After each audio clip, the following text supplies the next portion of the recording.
Hello friends, नैबे आं नोंथांमोननो दिन्थिनो लानाया जाहैबाय बर'नि थामथि गोरोबथा एबा बिटिआर सुक्तिखौ बरायनानै क'क्राझारनि जांख्रिथाय फोथाराव गोजोननि मोनसे सुबुंगौमायाव नोंथांमोना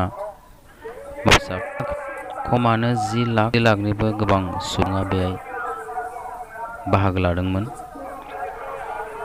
बेयाव डेक'रेशननि मोनसे सिमा सोंथेनाय जादोंमोन गासै रायजो राजाफोरखौ जिरायहोनो थाखाय। नाथाय बे डेक'रेशननि जि सोंनाय सिमाया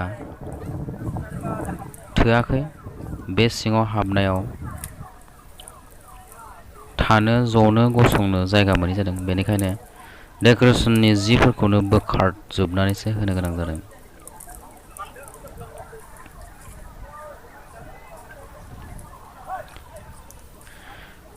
मोनसे जारिमिनारि गोसोखांथि महरै आं बेखौ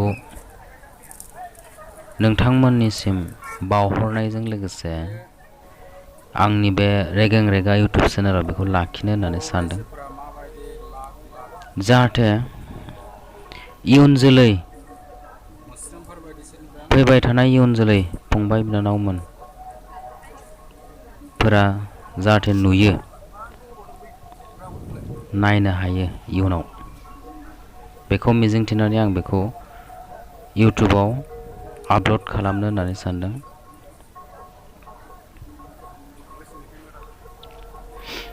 बेनिखायनो आं नोंथांमोननिफ्रायबो मदद लुबैदों। इयुननि मोनसे जारिमिनारि नेरसोन महरैबो थानायजों लोगोसे जेन नोंथांमोनाबो आंनि बे रेगें रेगा इउटुब चेनेलखौ साबस्क्राइब खालामो, लोगोसे आंनि बे भिडिअ'खौ लाइक खालामो, शेयार खालामो। नायनानै माबायदि मोनदों बेनि कमेन्टखौ हरो, आं बेखौ गुरै खावलायबाय। जाय बिथांमोना दासिमबो आंनि रेगें रेगा इउटुब चेनेलखौ साबस्क्राइब खालामाखै, बिथांमोनखौबो साबस्क्राइब खालामनो थाखाय आं खावलायबाय। जाय बिथांमोना साबस्क्राइब खालामखाबाय, बिथांमोनखौ आं अनलि लाइक एन्ड शेयार खालामनो थाखायल' गुरै खावलायबाय। बिदिब्ला नोंथांमोना जोबजासिम नायलांबाय थादो फारि फारियै।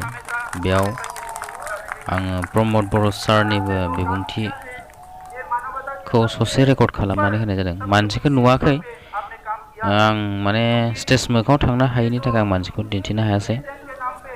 अब्लाबो भइसखौ आं नोंथांमोननिसिम खोनासंहोनो होननानै लाखिनाय जादों। रायजो राजानि गेजेराव थानानैब्लाबो प्रमद बर' सारनि आं भइसखौ, स्पिचखौ रेकर्ड, बिदिनो भिडिअ रेकर्ड हिसाबैनो लाखिनाय जादों। नोंथांमोना खोनागोन।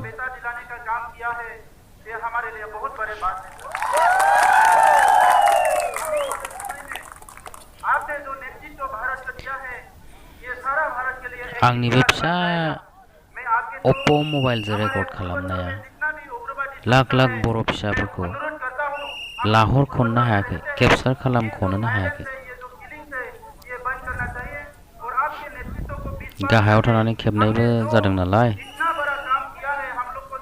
अब्लाबो आं जि एसे हायो आं रेकर्ड खालामनानै लाखिनाय जादोंमोन। बेखौनो नोंथांमोननिसिम बावहरबाय।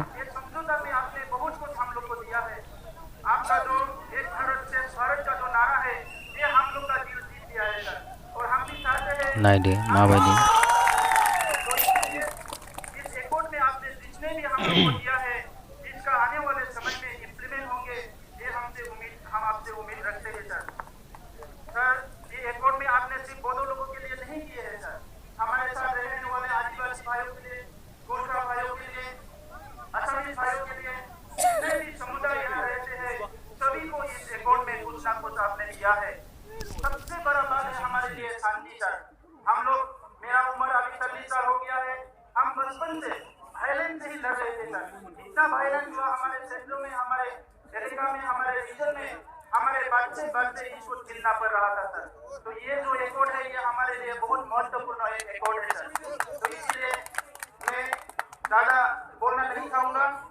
इन्हीं भगवान से प्रार्थना करूंगा आपकी लंबी उम्र के लिए और आने वाले समय में भारत में जितने भी समस्या है आपके इसका जो समाधान होगा मैं उम्मीद रखता हूँ।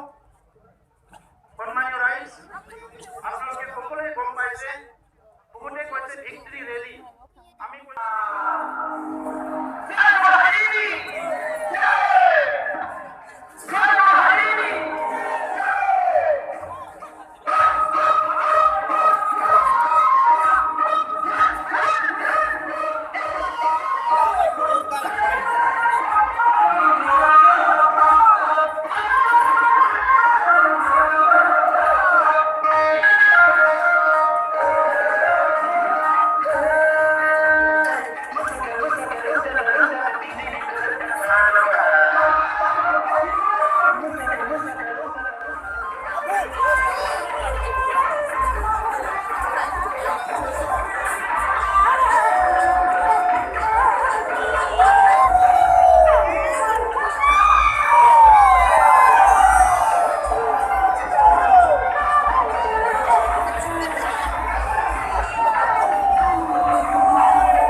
प्रधानमंत्री श्री नरेंद्र मोदी जी आज कोकराझार में उपस्थित हुए हैं और कुछ समय बाद इस सभा के परिसर में उनका आगमन होगा। हम जोरदार तालियों के साथ उनका स्वागत करेंगे हमारे अपने कोकराझार में।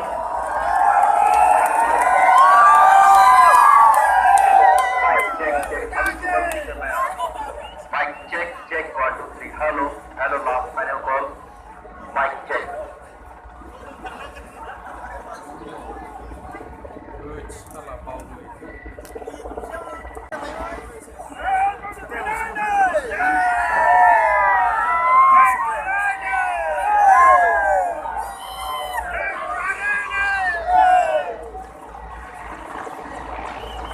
আমি বলে পাইছো এইটো হৈছে আমাৰ এই সভাৰ তেখেতে আহিয়াতে সন্ধিয়া সময়ত পাছতে তেখেত আমাৰ মাজত আহি উপস্থিত হ'বহি আৰু তেখেতৰ উপস্থিতিৰ পাছতে আমাৰ আজিৰ মূল কাৰ্যসূচী দিশে আমি আগবাঢ়িম।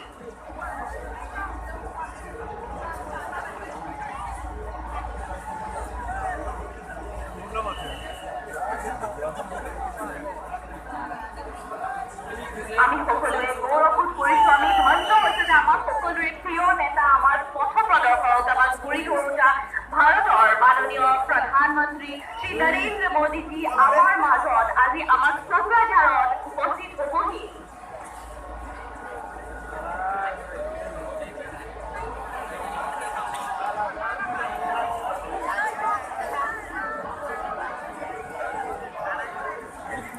পুনৰবাৰ আমি কোকৰাঝাৰ ৰাইজক ধন্যবাদ জ্ঞাপন কৰিছো আপোনালোকৰ সহযোগিতাৰ বাবে।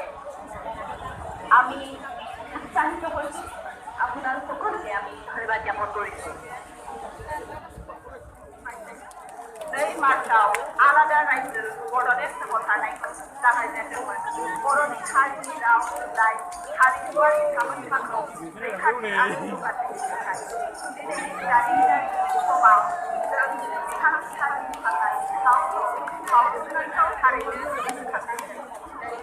How